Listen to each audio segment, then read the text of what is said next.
The green flag is waved at the back of the grid. Well, hi guys, welcome back to F1 Podcast. Pep, we find ourselves after the 4 flyaway races heading back to Europe. And I think you would agree that the current standings in the championship have surprised a few people. Yes, absolutely. We've got Jenson Button leading the World Championship, and who would have thought, who amongst you called that? I certainly didn't call that, Max, but we've got Jenson on 60 points, and he's leading the World Championship with 2 wins. He has, and he is, and kudos to Jenson, which is great. I thought that initially Lewis Hamilton would obliterate him. I think a lot of us did, in the sense that Lewis is the McLaren golden child. And all of a sudden, Jenson finds himself with 2 wins from 4 races, which is fantastic. So he's leading the championship at the moment. But I tell you who I've been really impressed with so far, mate, apart from Jenson, that's Nico Rosberg. Nico's currently coming 3rd in the World Championship. Second, 50 points. Oh, sorry, 2nd in the World Championship. On 50 points, beating his illustrious teammate, Michael Schumacher, who's coming 10th. Yeah, another one I wouldn't have called, Max. If you had said to me that Nico would be beating Michael, and let's face it, not just beating him in terms of points or race results, but also beating him in qualifying and also in practice sessions, the guy has just performed exceptionally well. Very, very impressive performance by Nico so far, and Nico has said this week, oh, don't write Michael off yet, which I thought was pretty interesting. Yeah. And other former drivers saying that Michael will win races and come back and get some more over Nico, but you can't take anything away from Nico Rosberg. I've underestimated Nico Rosberg, I think, mate. He's 2nd in the championship, and he's outperforming a 7-time world champion. Yep, who'd have thunk it? I think we're all, well, most of us were in agreement at the beginning of the season where we said that, Michael will take a couple of races to get up to speed and then watch him go. I was on that bandwagon as well. But when you think about it, it's pretty obvious that the Mercedes, there's something going on with it to the extent now that they're looking at introducing a longer wheelbase version of the Mercedes for the upcoming Spanish Grand Prix in a bid to help the understeer problems that Michael's got primarily, I guess.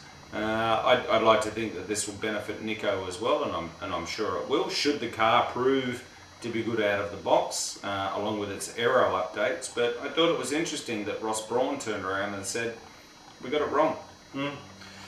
Max, we've got Alonso in P3 in the World Championship. He's obviously already won a race, and he's burning up engines left, right and centre. Isn't he what?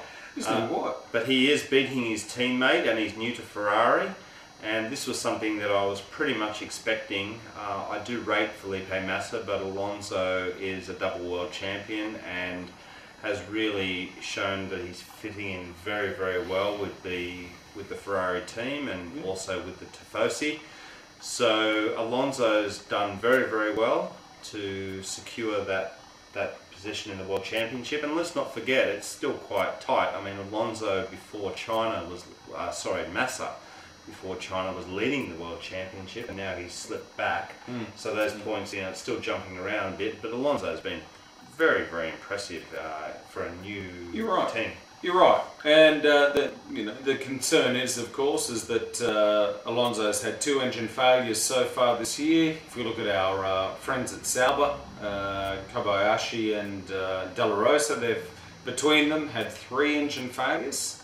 3 Ferrari engine failures, I should note, and it's recently come to light that Ferrari have now identified the problem with their engine. Pneumatic valves are apparently causing all of the consternation and all the dramas, and they might have to seek approval from the FIA to further develop their engine so it stops screwing up, quite frankly. Pep, your thoughts? Do you think the FIA are going to turn around to Ferrari and go, no? Or do you think they're going to go, all right, well, like Renault did, you can I think they will. You can sort it out. Yeah, I think they'll let them sort it out. There's got to be developments available to teams during the season. And if Ferrari Ferrari have a systemic problem, then I think that it's fair enough. And as you just said, mate, there is precedent here where Renault has done the same thing. They did it last year, and I don't see why they shouldn't let Ferrari make that change. I think they'll let Ferrari do it because it's Ferrari, and I think the Formula One needs Ferrari at its best. But if you think about it, after 4 races, 2 engine failures for Ferrari, the senior team. 3 engine failures for their customer team. Yeah. There's a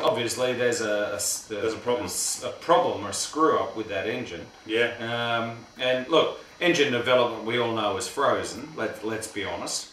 But if they can demonstrate that there's an inherent issue with their engine, not only for Ferrari but also for Sauber, the FIA might very well have to turn around and say, look, all right, you can fix the problem, but you can't develop the engine. I don't know. But I'd be curious to hear what you guys have to say about that. Should Ferrari be penalised because, well, hang on, you had the same rules at the beginning of the season as everyone else and you guys screwed it up? I don't know. We'll wait and see, but let us know your thoughts on it. All right, let's move on to the 4th driver in the championship, Lewis Hamilton, who's got actually the same amount of points as Alonso, 49 points. And Lewis Hamilton, there's a lot of talk about him versus Button in terms of driving style. Is Lewis more aggressive on the tyres? Is Button smoother? Is Lewis sort of had some issues? And obviously he's had some qualifying issues. Button had that as well. But Lewis finds himself in P4, and a little bit of controversy with Vitaly Petrov at the recent Grand Prix about weaving on the circuit and things, which that was hilarious. Yeah, I didn't see too much problem with that, Max. Honestly, he was trying to break the toe. It's Yeah. as simple as that. I think he should have got a warning as to whether it sets a precedent for other drivers to do it or whatever. I don't think that there's a safety issue involved because you don't want to be moving in the braking zone, but when you're going down a long bloody straight. I don't see an issue, but let's put this one to bed. Petrov was trying to get the toe from Lewis. Lewis was trying to break it. I mean, we've spoken about this. You guys have made many comments on our channel and all that sort of thing about this. Look, it's a no-brainer. There was nothing in it. It was never going to pass Lewis. But Lewis, as you said, Pep, equal points with Fernando Alonso. Yeah. When you think about it, only 11 points behind the leader, Jenson Button, his teammate.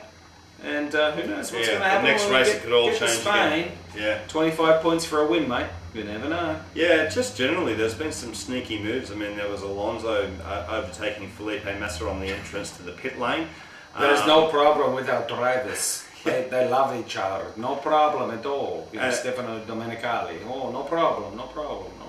And Lewis as well, with Vettel, during entering the pits and also exiting the pits, there was Robert Kubica doing his sneaky move in qualifying recently. And I think that the pit lane, this is a little bit of a side issue, but the pit lane is still part of the race track. So if you can put it down the inside of your teammate or anyone else on the entrance to the pit lane, then good luck to you, mate.